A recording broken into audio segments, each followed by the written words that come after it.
হাড় ক্ষয় রোগ অস্টিওপোরোসিস প্রতিরোধে করণীয়। Doctor Md Ziauddin, senior consultant, Labaid specialised হাসপাতাল। হাড়ের ক্ষয় রোগ অস্টিওপোরোসিস। এই রোগে আক্রান্ত হলে হাড়ের ঘনত্ব কমে যায়, ফলে হাড়ের স্বাভাবিক গঠন নষ্ট হয়। এতে হাড় ভেঙে যাওয়ার আশঙ্কা কয়েক গুণ বেড়ে যায়। অস্টিওপোরোসিসে কোমরের হাড়, মেরুদণ্ড, হাঁটু ও হাতের কবজির হাড় ভাঙার ঝুঁকি সবচেয়ে বেশি থাকে। পুরুষের তুলনায় নারীরা এ রোগে বেশি আক্রান্ত হন। নারীদের মেনোপজের পর অস্টিওপোরোসিসে আক্রান্ত হওয়ার ঝুঁকি বেড়ে যায়। অন্যান্য রোগের মতো শুরুতেই এই রোগের লক্ষণ প্রকাশ পায় না। ধীরে ধীরে হাড় ক্ষয় হয়, কিন্তু বোঝা যায় অনেক পরে। এজন্য এই রোগকে বলা হয় নীরব ঘাতক। সঠিক চিকিৎসা ও নিয়ন্ত্রিত জীবনযাপনের মাধ্যমে অস্টিওপোরোসিস প্রতিরোধ করা সম্ভব। অস্টিওপোরোসিস কি? মানুষের শরীরে হাড়ের কাঠামো দুর্বল হয়ে যাওয়াই হল অস্টিওপোরোসিস। আমাদের শরীরে যে হাড় থাকে তা ওপর থেকে দেখে মসৃণ মনে হয়, কিন্তু মাইক্রোস্কোপের নিচে আনলে দেখা যাবে আমাদের হাড়ের দেয়ালে অসংখ্য ছিদ্র আছে। যাদের হাড়ের ঘনত্ব ভালো, তাদের হাড়ের ছিদ্রগুলো অনেক ছোট হয়।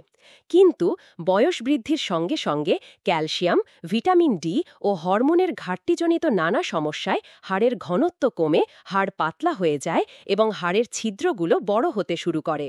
সেই সঙ্গে হাড়ে থাকা খনিজ উপাদানগুলো দ্রুত কমতে থাকে, ফলে শরীরের হাড় দুর্বল হয়ে যায় এবং ক্ষয় হতে থাকে। এক সময় অল্প আঘাতেই ভেঙে যাওয়ার মতো অবস্থা হয়, যাকে অস্টিওপোরোসিস বলে। কারণ: প্রধানত ক্যালসিয়াম ও ভিটামিন ডির অভাবে অস্টিওপোরোসিস হয়। এছাড়া আরও যেসব কারণে এ রোগ হতে পারে: হরমোন কমে যাওয়া, ভিটামিন ডি ও ক্যালসিয়াম সমৃদ্ধ খাবার না খাওয়া, প্রোটিনযুক্ত খাবার কম খাওয়া, স্টেরয়েড জাতীয় ওষুধ সেবন, দীর্ঘ সময় বসে কাজ করা, ধূমপান, মদ্যপান ও অতিরিক্ত চা কফি পান করা, শারীরিক পরিশ্রম কম করা, পরিবারের কোনো সদস্যের হাড় ক্ষয় রোগ থাকা। এছাড়া যাদের ক্যান্সার, থাইরয়েড, অপুষ্টিজনিত রোগ, কিডনি রোগ ও বাতজনিত রোগ আছে, তাদের অস্টিওপোরোসিসে আক্রান্ত হওয়ার ঝুঁকি অনেক বেশি। লক্ষণ ও উপসর্গ: হাড়ের ব্যথা বা অল্প আঘাতে হাড় ভেঙে যাওয়া অস্টিওপোরোসিসের প্রধান লক্ষণ। এছাড়া শরীরের উচ্চতা কমে যাওয়া, কোমর বা শরীরের কোনো অংশে সব সময় ব্যথা অনুভব করা, মেরুদণ্ডের হাড় ভাঙার ফলে কোমরের হাড়ের গঠন পরিবর্তন হয়ে যাওয়া, পেশি শক্তি কমে যাওয়া, পিঠের পেছনে ব্যথা অনুভব করা। বয়স বৃদ্ধির সঙ্গে সঙ্গে নারীদের অস্টিওপোরোসিসের ঝুঁকি বাড়ে। 40ঊর্ধ্ব নারীরা অস্টিওপোরোসিসে সবচেয়ে বেশি আক্রান্ত হন। বয়স বৃদ্ধির সঙ্গে সঙ্গে নারীদের দেহে ইস্ট্রোজেন হরমোনের অভাব দেখা দেয়। বিশেষ করে মাসিক বন্ধ হয়ে গেলে, অর্থাৎ মেনোপজের পর এটি বেশি হয়। ইস্ট্রোজেন হরমোন হাড়ের ঘনত্ব বজায় রাখে। মেনোপজের পর এ হরমোনের পরিমাণ কমতে থাকে। হরমোন কমে গেলে রক্তে ক্যালসিয়াম ও ভিটামিন ডির অভাব দেখা দেয়। এ অভাব পূরণ করতে ভিটামিন ও ক্যালসিয়াম হাড় থেকে রক্তে চলে আসে।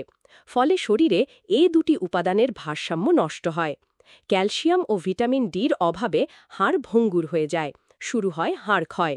ফলে মেনোপজের পর হাড়ের সামান্য আঘাত লাগলে তা সহজেই ভেঙে যায়। শনাক্তকরণ: বিভিন্ন বয়সে হাড়ের ঘনত্বের একটি নির্দিষ্ট মাত্রা থাকে। অস্টিওপোরোসিসে আক্রান্ত হলে এ ঘনত্বের মাত্রার পার্থক্য ঘটে।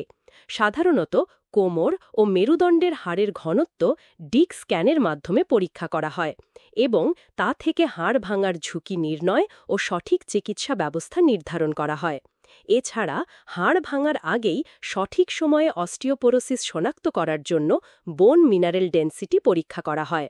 অস্টিওপোরোসিসে হাড়ের সাদা ভাব কমে যায়, হাড়ের টিউবের দেয়াল পাতলা হয়ে যায়, যা এক্স-রের মাধ্যমে শনাক্ত করা হয়।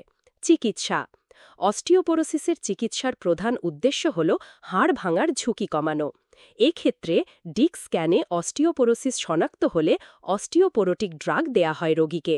মেনোপজ, হিস্টেরেক্টমির পর নারীদের এই রোগ হলে চিকিৎসার জন্য হরমোন প্রতিস্থাপন থেরাপি দেয়া যেতে পারে। ইস্ট্রোজেন হরমোনের কাজ করে এমন ড্রাগও দেয়া হয়। এছাড়া এই রোগের চিকিৎসায় সঠিক মাত্রায় ক্যালসিয়াম জাতীয় tablet, bisphosphonate, ibandronic acid, zoledronic acid জাতীয় ওষুধ ব্যবহার হয়, যা চিকিৎসকের পরামর্শ অনুযায়ী গ্রহণ করতে হবে। প্রতিরোধে করণীয়: অন্য অনেক রোগের মতোই অস্টিওপোরোসিস প্রতিরোধযোগ্য। এজন্য প্রতিদিনের খাদ্য তালিকায় ক্যালসিয়াম সমৃদ্ধ খাবার যেমন দুধ, দই, পনির, মাখন, সয়াবিন, ছোলা, বাদাম ইত্যাদি রাখুন। 2. পর্যাপ্ত প্রোটিন জাতীয় ও আঁশযুক্ত খাবার খান। 3. সবুজ শাকসবজি ও ফলমূল খান। 4. পর্যাপ্ত পানি পান করুন। 5. অতিরিক্ত তেল, চর্বি ও চিনিযুক্ত খাবার এড়িয়ে চলুন। 6. ভিটামিন ডির অভাব পূরণে প্রতিদিন কিছু সময় সূর্যের আলোয় থাকুন। নির্দিষ্ট পরিমাণে সামুদ্রিক মাছ, মাশরুম ও ডিমের কুসুম খান। 7. ধূমপান ও মদ্যপান ত্যাগ করুন। 8. প্রতিদিন কমপক্ষে 30 মিনিট ব্যায়াম বা যে কোনো শারীরিক পরিশ্রম করুন।